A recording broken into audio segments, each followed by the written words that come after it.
이런 비상식적인 인사가 강행된 것은 합법을 가장한 사익 추구라는 의혹을 피하기 어려울 것입니다. 문재인 정부는 이런 민간 기업 인사에 전혀 관여한 바가 없습니다. 인수위 수석 대변인 브리핑을 보면 근거가 의심입니다. 그러면 좀 확인해 보시고 물어보시면 될 일 아닙니까? 민간 기업입니다. 예. 인수위원회가 정말로 민간 기업의 대표까지 눈독을 들이고 있느냐. 문 대통령 그 동생분하고 또한 그 대학교 동기 동창 알박기 인사로 보일 만한 오해 소지가 있다.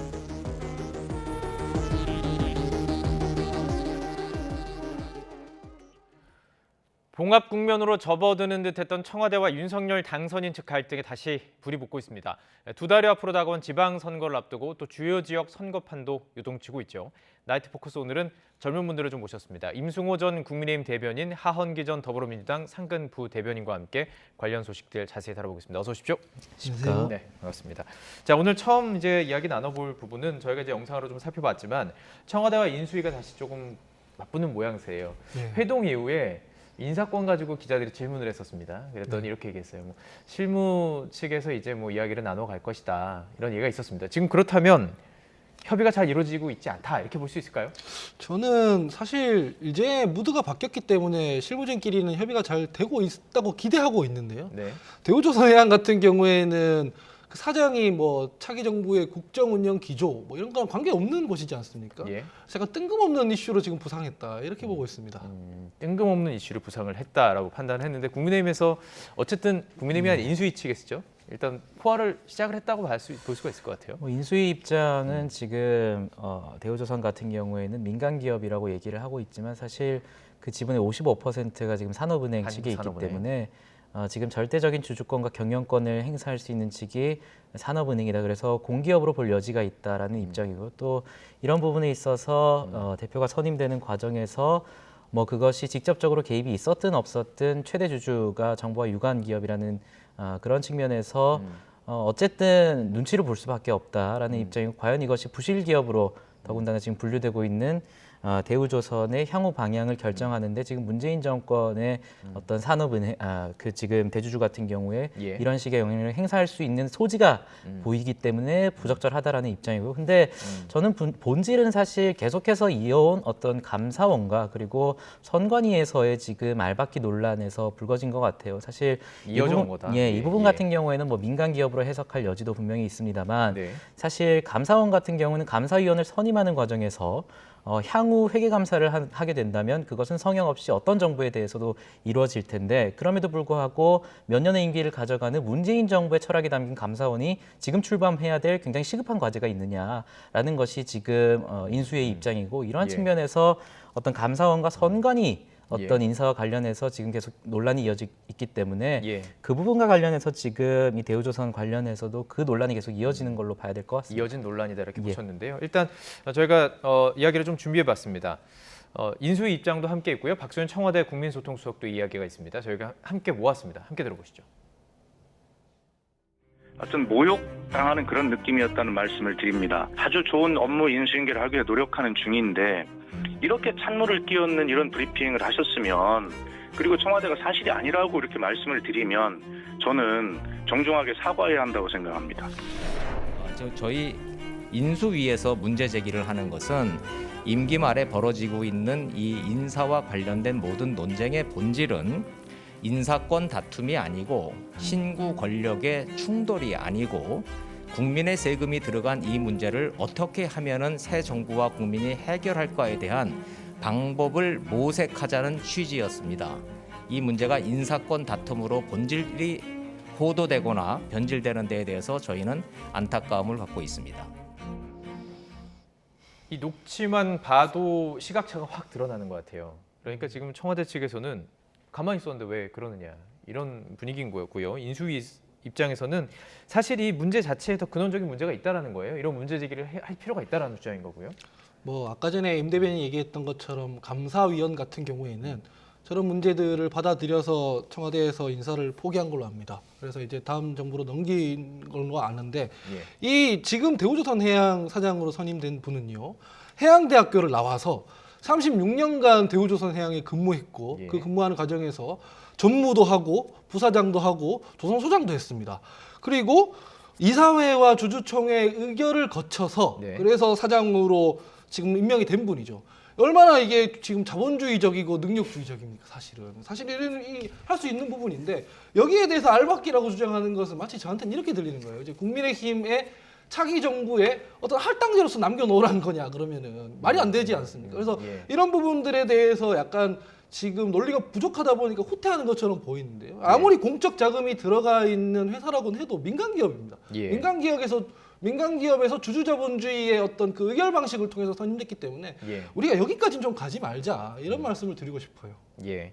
뭐 더 덧붙이고 싶은 말씀 있으세요? 뭐 36년 정도의 근무 경력을 가진 것도 분명히 인정돼야 되고 또 다른 측면에서 봤을 땐 이제 승급이 굉장히 빨리 됐다라는 걸 문제 삼는 분도 있어요. 이분 같은 경우는 이제 문재인 정부가 들어서면서 2018년에 전무가 되셨고 이듬해 부사장 그리고 올해 신임 대표가 된 것이라서 뭐 36년의 경력을 인정받았다라고도 할 수 있겠지만 또 반대 측에서는 이렇게 고속 승진을 할 수 있었던 이유가 문재인 대통령과의 연이 닿았기 때문이다라는 해석도 분명히 있을 수는 있는 것 같고요. 사실 혹은 뭐 일을 잘했거나. 예, 앞서 말씀드렸다시피 이 문제는 사실 본질이 아닌 것 같고 네. 이 정부 내의 어떤 정부 내에서 윤석열 당선인의 의중이 반영되어야 할 네. 감사원이라든지 선관위에서의 그런 알박기 논란이 지금 핵심으로 보이고 네. 사실 저는 이 문제와 관련해서 문재인 대통령과 윤석열 당선인이 좀 적극적으로 소통을 했으면 좋겠습니다. 지금 박수현 수석도 그렇고 인수위 대변인도 그렇고 공식적인 브리핑상에서 지금 논쟁을 주고받고 있는 상황인데 사실 국민들 입장에서는 좀 누가 잘못했든 간에 피로감을 느낄 수 있는 그런 사안들이라고 봐요. 예. 국민들 입장에 사실 예. 굉장히 용산 논란이라든지 인수위 논란이라든지 이런 부분에 있어서 예. 코로나 문제와 부동산 문제와 동떨어진 이슈들이 지금 계속해서 나오고 있기 때문에 네.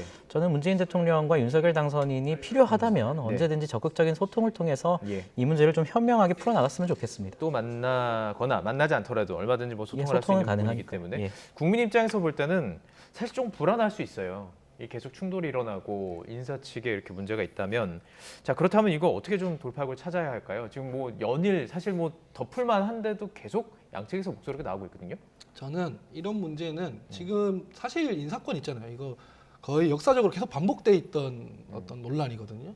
노무현 정부 때도 있었고요. 문재인 대통령도 아마 항의했었던 게 제가 기억에 남거든요. 그래서 제도적으로 개선하지 않는 이상 이런 문제는 계속 날 거고 지금 예. 당장 제도를 개선할 수 없기 때문에 지금 윤 당선인과 문 대통령이 만나서 협조하는 게 되게 중요하다 이런 말씀을 드리는 게 한편으로는 예. 윤 당선인은 이런 문제를 적어도 2년 동안은 계속 마주해야 합니다. 왜냐하면 여사야대 국면이고요. 그다음에 0.7%포인트 차로 지금 이겼기 때문에 예. 국민의 절반은 반대자라는 얘기입니다. 그러니까 지금 본인이 갖지 못하는 권한들, 이를테면 입법 하나 하려고 해도 야당이랑 협의를 해야 되지 않겠습니까? 네. 그래서 이런 문제들을 계속 마주할 거기 때문에 여기에 대해서 너무 날선 시각으로만 보지 말고 협치의 자세로 임하는 게 제일 좋다. 예. 이런 말씀을 드리고 싶어요.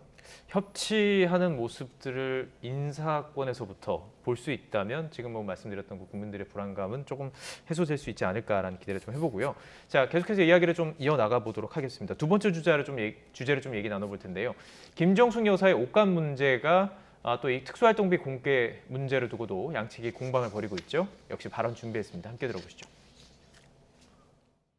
아무리 정치적 공경에 빠졌다고 해도 논두렁 시계 같은 사악한 정치 공세는 더 이상 있어서는 안 됩니다. 당리당략에 눈이 멀어서 국격을 훼손하는 자해 행위 중단하기 바랍니다. 제 눈에 들보는 보지 못하고 남의 눈에 티끌만 문제 삼아서는 결코 국정을 바르게 펼 수 없습니다. 사법부의 판결에 불복해 대통령 기록물로 지정하려는 시간 끌기가 목적이 아니라면 특수활동비에 대한 문 대통령의 과거 잣대가 현재 청와대 특수활동비에도 그대로 적용되어야 할 것입니다. 네, 뭐 현안을 좀 여쭤보기 전에 지금 아까 인사권 문제도 반복된다고 말씀해 주셨어요. 정권이 바뀔 때마다 조금 반복되는 종류의 문제이기도 합니다. 이걸 어떻게 바라보고 계신지 궁금해요. 뭐 사실 정권 교체가 있을 때마다 이런 문제는 지속적으로 불거져 왔죠. 아까 하 대변인께서도 잠깐 언급해 주셨지만 노무현 대통령과 이명박 대통령 당시 당선인 사이에서도 굉장히 충돌이 많았습니다. 그래서 이명박 당시 인수위 차원에서도 3차례 정도 고위 인사들에 대해서 임기 말 인사를 중단해달라는 요청을 했고 이에 대해서 노무현 대통령도 자제하겠다고 2번 말했는데 했는데 네. 여기서 한 번 더 말하면 내 마음대로 하겠다라고 하면서 노무현 대통령 특유의 그 기억나네요. 굉장히 직설적인 화법을 사용하셨는데 예. 사실 그 발언 이후에 이명박 대통령과 당시 당선인과 노무현 대통령과 당시 대통령이 협의를 통해서 굉장히 좀 경찰청장 인사부터 시작해가지고 네네. 원만하게 풀어가는 모습을 보였거든요. 그래서 예. 많은 분들이 기억하시는 게 마지막쯤에는 노무현 대통령께서 청와대 공간을 비우실 때 향후 당선인을 위해서 뭐 이곳을 재정비했다라고 하면서 굉장히 그 모습 자체는 높게 평가받은 기억이 납니다. 그래서 저는 이 문제와 관련해서도 뭐 저는 개인적으로 좀 청와대가 이 문제에 대해서 뭐 사과해라라는 그런 용어까지 써가면서 당선인을 압박하는 모양새는 좋지 않다라고 생각하지만 예. 잘잘못을 떠나서 과거의 노무현 당시 대통령과 이명박 당시 당선인이 어떻게 그것을 풀어나갔는지 좀 양측 다 한번 생각해보면 좋지 않을까 싶습니다. 예, 뭐 지금 사실 질문은 인사권 이후에 지금 벌어지고 있는 뭐 예. 옷값 시비라든지 그런 문제를 좀 질문을 드렸는데 다시 또 질문 예. 드리도록 하겠습니다. 자, 어떻게 보십니까? 지금 그렇기 때문에 민주당에서는 논두렁 시계를 다시 끄집어낸 거예요? 제가 이거 조금 본질적인 부분으로 들어가면 예, 2018년 19년도에 국회 사무총장실에서 근무했습니다. 예, 2018년 19년도에 국회 특활비 관련해서 약간 쓰나미가 한번 몰아쳤습니다. 예. 태풍의 현장에 있었는데 특활비는 사실 전 정권부터 상당히 이슈가 됐었는데 계속 이슈가 됐었고 국회에 왜 특활비가 있어야 되냐 이거 없애라는 어떤 그 공격들이 많이 있었어요. 그래서 제가 특활비 이거 왜 공개하는 게 어려운가라는 걸 실무적인 차원에서 봤는데 공개하는 게 불가능해요. 성격상. 불가능해요. 예. 왜냐하면 그 보통 내역을 공개하라고 하잖아요. 네. 내역이 없습니다. 특수활동비라는 건 특수활동비가 어느 기관의 예산에 책정이 되면 예. 이 특수활동비를 어디 배정을 하게 돼 있는데 네. 국회로 치면은 원내대표들한테 배정이 되는 거죠. 5천만 네네. 원씩. 그러면은 재무관이 가서 5천만 원 주고 수령했으면 끝입니다. 그 돈이 어디로 가는지 알 수가 없어요. 예. 왜냐하면은 그렇게 쓰라고 만들어진 예산이거든요. 보완이 필요한 부분에 쓰라고 만들어진 게 특수활동비라서 예. 그래서 그때 당시에 왜 기억나실 텐데 홍준표 의원이 특수활동비 뭐 집에 갖다 줬다, 예, 예. 뭐 회식으로 썼다, 논란이 좀 됐었죠. 뭐 이렇게 얘기도 되고 또 고 노회찬 의원 같은 경우에는 이런 경비가 있는 게 말이 되냐 이렇게 문제 제기도 하고 그랬거든요. 그래서 네네. 특수활동비를 공개하라고 해도 공개할 게 없습니다. 왜냐하면 영수증빙을 하지 않아도 되게끔 쓰여졌기 때문입니다. 그래서 이 공개하라는 거는 제도를 개선해야 될 문제입니다. 이런 예산을 없애자고 해야 되거든요. 예. 그래서 거기까지 못 나아가고 지금 너무 망신주기만 하고 있다. 저는 이렇게 봅니다. 알고 있었을 텐데도 공격하는 것은 당연히 알고 있었을 것이다라고 얘기를 예. 했습니다. 근데 그럴까요? 과연 이 특활비 자체에 대해서 근원적인 좀 물음을 제기하는 것인가? 예. 이걸 좀 구분할 필요가 있는 것 같아요. 사실 뭐 특활비에 지금 김정숙 씨 여사의 옷값이 포함됐는지는 명징하게 나타난 사항은 아니고 그것이 지금 청와대 측에서는 사비로 썼다라고 얘기를 하고 있는데 본질은 저는 청와대가 이 문제를 계속해서 키워나가고 있다라고 봅니다. 그리고 기본적으로 이 문제는 문재인 대통령과 민주당이 5년 전부터 2015년쯤부터 해왔던 그런 것들이 부메랑으로 돌아오는 형국이거든요. 당시에도 특활비라는 것이 기본적으로 굉장히 정치적으로 공격하기 좋은 지점이기 때문에 그때 당시에 민주당과 문재인 대통령도 박근혜 대통령의 어떤 특활비를 문제 삼으면서 굉장히 강도 높게 공개를 했고 국정원 특활비였죠. 예, 그때는. 문재인 예. 대통령 같은 경우에도 당시에 내가 당선이 된다면 향후에 이런 것들을 투명하게 공개하겠다라고 얘기를 하셨어요. 그리고 지금 하 대변인 비롯해서 뭐 현실적인 어려움이 있는 것은 분명합니다. 특활비를 공개하는 데 있어서. 예. 자, 그렇다면은 그 당시에 왜 민주당과 문재인 대통령은 박근혜 대통령의 특활비를 공개하라고 했으며 윤석열 총장 같은 경우에 당시 총장이 뭐 147억을 썼다라고 하면서 자기들끼리 추정을 해가지고 이에 대해서 공개하라고 하셨어요. 자, 그렇다면은 민주당 측에서도 그것이 현실적으로 어렵다라고 한다면은 그 당시에 왜 박근혜 대통령과 예. 윤석열 총장이 공개하라고 했는지 그 부분에 대해서 설명이 필요하고 예. 또 박수현 수석 같은 경우에는 우리는 정말 자신 있다. 오늘 인터뷰 보면 우리는 정말 자신 있고 공개하라면 언제든지 공개하고 싶은데 공개하지 말라고 한다. 비공개 사안이다라고 하지만 이미 서울행정법원 사안에서 특활비를 지칭한 것은 아니지만 시민단체가 제시한 사안에 대해서 민감한 정보를 제외하고는 공개할 필요가 있다라는 판시를 한 상황에서 네네. 지금 그럼에도 불구하고 원칙상 공개할 수 없다라는 이야기를 하고 있기 때문에 지금 예. 법리적 해석이 비록 항소심 판단이 남아있지만 나온 상황이거든요. 그래서 네, 네. 이 문제에 관해서 굉장히 강도 높게 비판했던 민주당이 이 문제에 예. 대해서 조금 본인들이 굉장히 낮게 설정한 그 기준점이 지금 7년쯤 뒤에 다시 돌아오고 있는 형국인 것 같습니다. 일단 문재인 정부에서는 5년 동안 특활비를 40% 감축했다까지 지금 이야기하고 있는 상황입니다. 예. 예.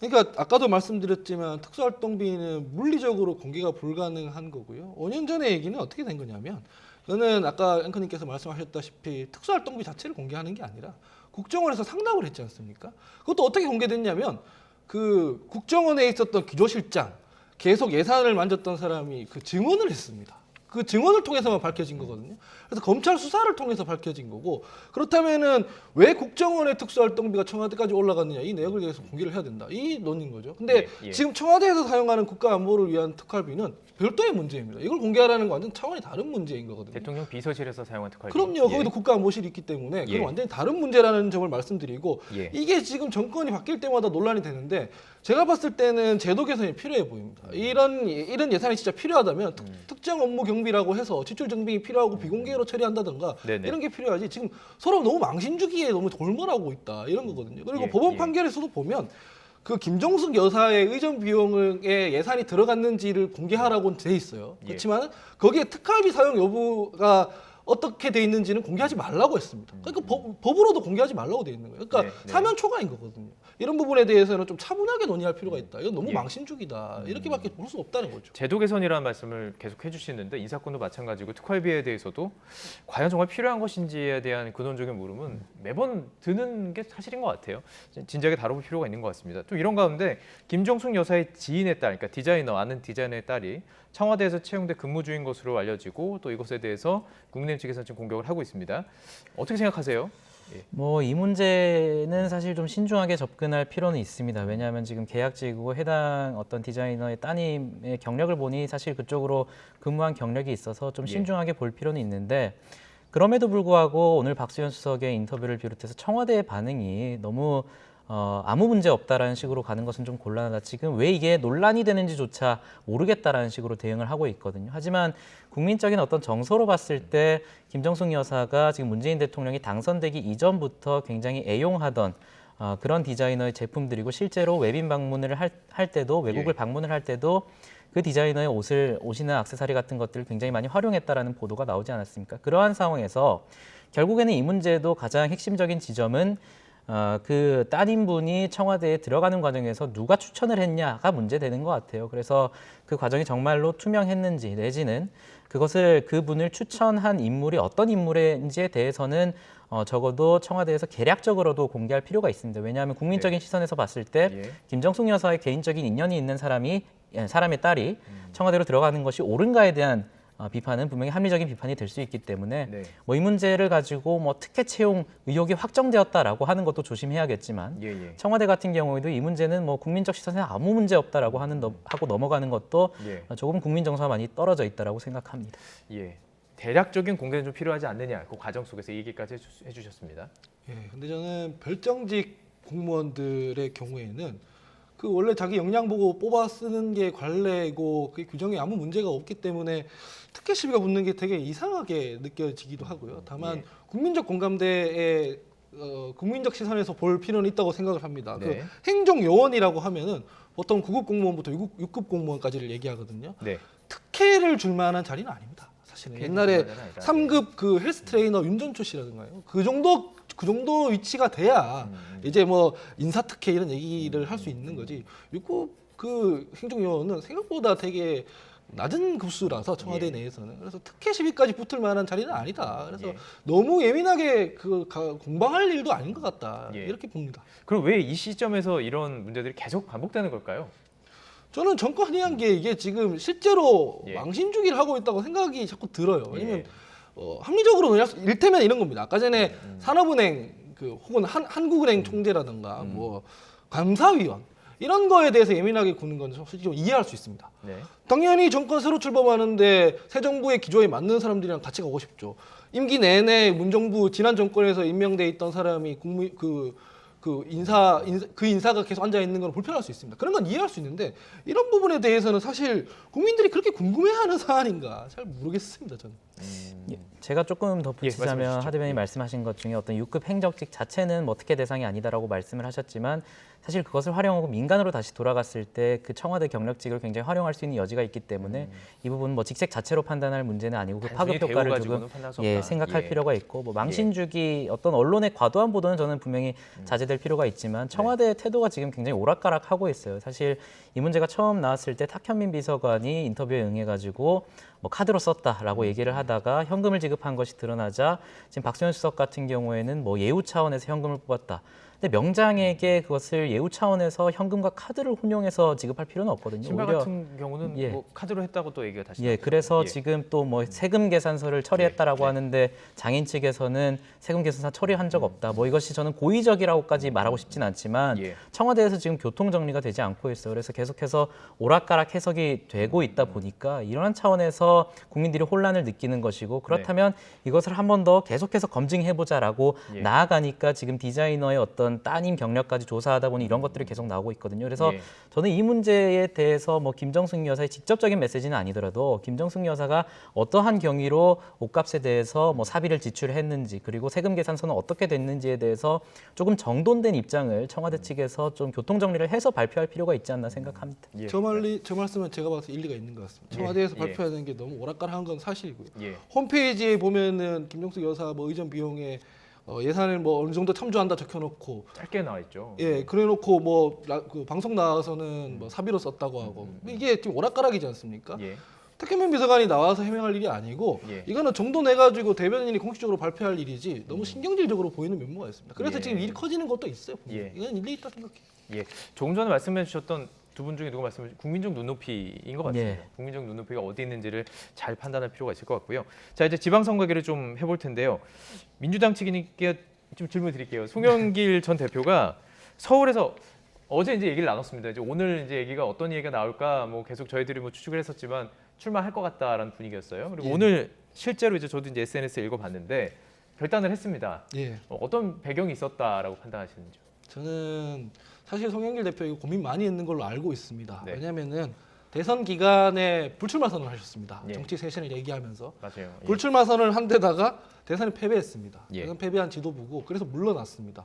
근데 세 달 만에 지방선거 나오는 게 이게 말이 안 되는 겁니다. 사실 원론적으로는.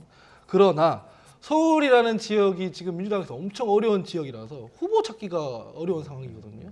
그런 상황에서 이제 험지니까 마냥 빼고만 있는 것도 되게 힘들다. 네. 그래서 이 딜레마 속에서 지금 고민을 한 끝에 예. 오늘 발표한 걸로 저는 알고 있습니다. 예. 당내 분위기는 어때요? 당내 지금 뭐 서울시에 지금 근거를 두고 있는 의원들은 조금 불만인 것 같던데. 지금 제가 말씀드리는 요 두 가지가 충돌하고 있는 점이죠. 그 대선 패배 책임 있는 지도부가 물러나자마자 나오는 게 옳은가라는 예. 의견이 있는가 하면은 그러면 지금 서울에서 그러면 후보 아무도 내지 말자는 얘기냐라는 게 충돌하고 있는 지점이죠. 이런 부분들은 송영길 대표가 그렇게 가벼운 사람이 아닙니다. 그 조국의 강을 건너기 위해 노력을 했고 예. 민주당이 대선 전에 여러 거듭 사과를 하면서 쇄신을 하려고 했던 사람이기 때문에 예. 그 무겁게 고민을 해서 잘 돌파해 나가야 될 문제다. 저는 그렇게 생각을 합니다. 네, 저희가 녹취 좀 준비해봤습니다. 송 전 대표 이렇게 얘기했죠. 저희가 준비한 녹취 함께 듣고 계속 이야기 나눠가겠습니다. 제 개인의 문제가 아니라 당 대표를 지냈던 사람으로서 책임감으로서 대선 패배를 했지만 수용할 수 없는 어떤 아픔들을 달래는 책임을 당이 져야 된다는 생각인 거죠. 이 글을 읽어보면 이게 그러니까 전략적인 공천이 된 건 아니고, 그러니까 경선을 다 치를 것으로 보여요. 그래서 그러니까 흥행에 좀 도움이 되겠다라는 것으로 보이긴 하는데 이 과정 어떻게 지켜보셨는지 궁금하네요.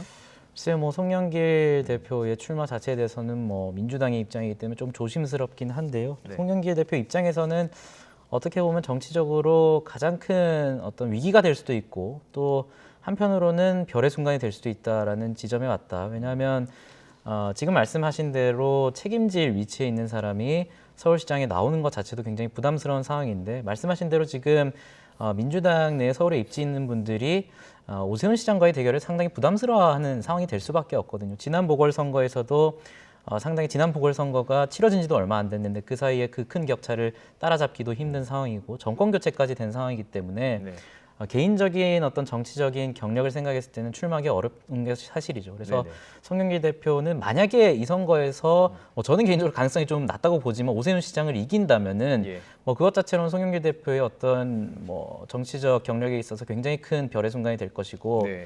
만약에 이 선거에 있어서 송영길 대표가 후보가 됐는데 여기서 진다면은 사실 좀 많이 어려워지죠. 앞으로의 정치적 진로라는 것이. 왜냐하면 예. 연고를 두고 있던 인천을 떠나서 이제 서울로 온 상황인데 대선을 패배하고 이후에 보궐선거까지 특히나 서울에서 패배했다라는 것은 좀 정치적인 재개를 하기 어려운 상황이기 때문에 조금 어려운 상황이 될 수 있을 것 같고 뭐 이 문제에 대해서는 뭐 어디까지나 뭐 민주당 당원들 그리고 뭐 민주당에서 좀 판단할 문제이기 때문에 좀 조심스럽지만 오세훈 시장과 어떤 정책 토론을 훌륭하게 수행할 수 있는 후보가 나왔으면 좋겠습니다. 사실 서울의 발전을 위해서도 정책적. 양당이 좀 건설적인 토론을 할 필요가 있기 때문에 오세훈 서울시장과 대적할 수 있는 후보군이 몇 명이나 있는지는 잘 모르겠지만 좀 나왔으면 하는 바람입니다. 예. 정책 대결도 펼쳐진 걸 보고 싶다 말씀해 주셨는데 자, 이 과정 속에서 이재명 고문직으로 향하는 시선은 뭐 피할 수가 없습니다. 그러다 보니까 이게 어느 정도 이재명 고문에 조금 의중이 작용한 것이 아니냐 이런 추측들이 나오고 있고 궁금해하는 것도 사실이에요. 혹시 뭐 들으신 거 있는지요? 예, 일단은 민주당의 공식적인 입장은 그런 거 아니다. 뭐 따로 얘기한 건 없다가 공식적인 입장이고 그걸 이제 받아들이는 게 좋을 것 같아요. 이런 얘기들이 나온 이유는 뭐냐면 대선을 0.73%포인트로 졌고 그다음에 그 이후에 2030 여성들이 10만 명 정도가 뭐 당원으로 지지층에 새로 유입됐는데 이분들이 되게 팬덤이 강해요. 그렇기 때문에 이재명이라는 자산이 민주당에 남아있기 때문에 계속 이런 설왕설래들이 나오는 거다. 자연스러운 현상이라고 저는 생각을 합니다. 자연스럽다. 지방선거의 결과에 따라서 정말 힘이 더 실릴지 아닐지 이런 것도 좀 상당한 새로운 또 관전 포인트가 좀 될 것으로 보이는데요. 자, 이제 서울 지역 송영길 대표 전 대표 얘기를 해봤으니까요. 대구 쪽으로 좀 얘기를 해보고 싶습니다. 지금 보수 진영의 최대 격전지 또 하나의 관심은 대구가 됐어요. 유영하 변호사가 출사표를 던졌고요. 저는 이 얘기가 좀 귀에 탁 들리더라고요. 박근혜 전 대통령이 후원회장을 맡을 것이다. 지금 맞는 건가요? 실제 후원회장으로 실제 뭐 활동하기 쉽지는 않을 텐데요. 유영하 변호사께서 직접적으로 이것은 언급을 하신 사안이기 때문에 뭐 전혀 없는 사실을 공식적인 석상에서 말하진 않았을 거라고 보고 뭐 확정되었다라까지 말하기는 어렵지만 그동안의 어떤 유영하 변호사가 박근혜 전 대통령과의 인연을 봤을 때는 뭐 가능성이 굉장히 높은 상황이다라고 평가를 하고 싶고 다만 저는 대구시장 경선과 관련해서 조금 안타까운 지점은 있습니다. 왜냐하면 저도 지금 본가가 대구에 있는데 많은 대구 선거들을 보면 그 의제들이 항상 뭐 박근혜 대통령과 관련한 의제라든지 아니면 뭐 친박 비박 논란이라든지 또 뭐 유승민 대표와 관련해서 어떤 배신자가 맞냐 아니냐 이런 논란들로 사실 계속해서 선거가 이루어졌고 뭐 일부 정치인들은 지역구를 품앗이한다든지 이런 행태들이 많이 벌어졌거든요. 저는 사실 대구의 어떤 경제 지표를 봤을 때는 굉장히 좀 고전을 면치 못하고 있는 상황인데 이런 상황에서 뭐 또다시 지금 저희 당의 국민의힘의 경선이라는 것이 박근혜 대통령과 관련한 어떤 이슈가 부각된다거나 그러할 경우에는 굉장히 대구 내에서도 이제는 조금 우리가 참을 만큼 참았다라는 민심이 폭발할 수도 있을 것 같아요. 그래서 사실 지금 선거를 보게 된다면 서울 지역이나 특히 경기 지역 같은 경우에는 지금 김동연 후보와 유승민 대표의 어떤 대결이 예상되는 상황에서 경제 이슈가 굉장히 경선 치러지지만 유력한 상황이기 때문에 경제 이슈가 지금 부각될 수밖에 없는데 그런 것을 보면서 근데 지금 만약에 대구 지역에서 또 이러한 비박 친박 논란이든지 이런 것들이 불거지게 되면은 상대적으로 대구 지역에 대한 국민의힘의 불만이 조금 증가할 수 있을 것이라고 봐요. 그래서 저는 이 지점에서 뭐 당연히 뭐 언론이나 미디어는 부각시킬 수밖에 없을 겁니다. 왜냐하면 전통적인 이슈이기 때문에. 하지만 저는 대구 시민의 한 사람으로서 좀 이제는 그런 이슈가 그런 이슈보다는 경제 이슈라든지 주요한 대구 의제들이 좀 나왔으면 좋겠다라는 개인적인 소망을 갖고 있습니다. 결국에는 어떤 뭐 진영 논리나 과거의 어떤 프레임이 아니라 미래를 제시하는 어떤 그런 후보를 만나고 싶다는 얘기로 보이는데 하지만 민심에 영향을 끼칠 것이냐 이것도 상당히 궁금한 건 사실이에요. 박근혜 전 대통령이 끼치는 영향력이 대구에서는 상당할 것이고 그렇다면 지금 현재 홍준표, 김재원, 유영하 변호사 이렇게 3파전이 예상되는 상황에서 지금 유영하 변호사의 등판이 변수가 될 것이냐 이것도 상당히 궁금하거든요. 이 얘기가 사실은 재밌죠. 호사가들끼리 하면은 뭐 이를테면은 박근혜 대통령이라는 그 정치인의 존재감이 굉장하지 않습니까? 그래서 이 탄핵의 강을 건너니 많이 하는 게 정당의 어떤 쇄신의 기준이 되기까지 했었는데 지금 다시 역할을 하겠다고 메시지를 내면서 대구로 간 상황이란 말이죠. 근데 그 상황에서 대구에서 대구시장 하려고 박근혜 대통령한테 너무 이렇게 의존하는 모습을 보이면 국민의힘 전체적으로 안 좋아질 거란 말입니다. 근데 제가 이제 그냥 상대 당으로서 드리고 싶은 말은 이준석 대표는 당대표가 될 때 대구에 가서 탄핵은 정당했다고 말씀을 드리고 당대표가 됐습니다. 대구시장 경선에서 이기는 분도 박근혜 대통령을 뛰어넘었으면 좋겠습니다. 그게 국가적으로 좋은 일 같습니다. 그렇다면 마지막 질문이 될 것 같은데요. 박근혜 전 대통령이 적극적인 스피커 역할을 하고 언론 앞에 모습을 드러내고 할까요? 어떻게 보십니까? 후원회장까지는 저는 조금 뒤에서 후원을 해주시는 것은 가능하다고 보지만 박근혜 대통령 개인으로 봤을 때는 메시지를 적극적으로 내는 건 상당히 부담스러운 상황일 겁니다. 왜냐하면 사면을 받은 지 얼마 되지 않은 상황에서 어떤 정치적인 메시지를 낸다는 것이 박근혜 대통령 개인으로서 상당히 조금 부담스러울 수 있는 일이기 때문에 적극적으로 카메라 앞에 나오는 모습은 보기 힘들지 않을까라는 개인적인 생각은 있습니다. 예, 알겠습니다. 오늘 여기까지 듣도록 하죠. 임승호 전 국민의힘 대변인, 하헌기 전 더불어민주당 상근 부대변인과 이야기 나눠봤습니다. 고맙습니다. 고맙습니다.